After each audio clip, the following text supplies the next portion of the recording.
Alhamdulillah, bersyukur kepada Allah Subhanahu wa taala di pagi menjelang siang yang barokah dan mulia ini, di mana kami Ketua Dai beserta jajaran Kapolsek Tujuan Muda pada hari ini hadir di Kampung Kebun Sunglibur, Kecamatan Tujuan Muda, Kabupaten Aceh Tamiang dalam rangka sosialisasi tentang vaksinasi Sinovac untuk masyarakat kita yang hari ini kami meyakini bahwa kesehatan itu merupakan salah satu hal yang sangat penting harus kita lakukan. Kami hadis ini ingin menyampaikan bahwa fatwa MUI Pusat menyatakan bahwa Sinovac vaksin ini halal dan suci dipergunakan.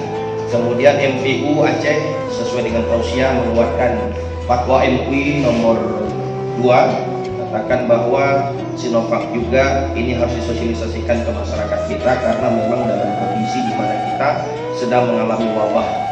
Kalau sudah MUI, MPU Aceh yang ada kita di Aceh itu sudah mengatakan bahwa vaksin itu adalah suci dan halal, tentunya kita punya rujukan. Kalau ulama sudah memberikan seperti itu, sudah mengeluarkan fatwa seperti itu, bahwa kita orang awam ini wajib mengikuti apa yang dikatakan dan fatwa ulama kita.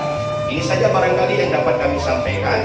Mudah-mudahan mendapatkan keberkahan dari Allah Subhanahu wa taala. Assalamualaikum warahmatullahi wabarakatuh. Waalaikumsalam.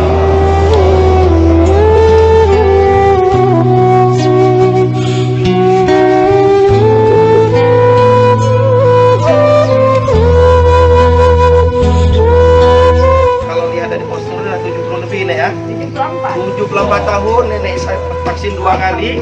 Jadi rekan-rekan yang masih muda, yang badan sehat, ya mari vaksin sama-sama.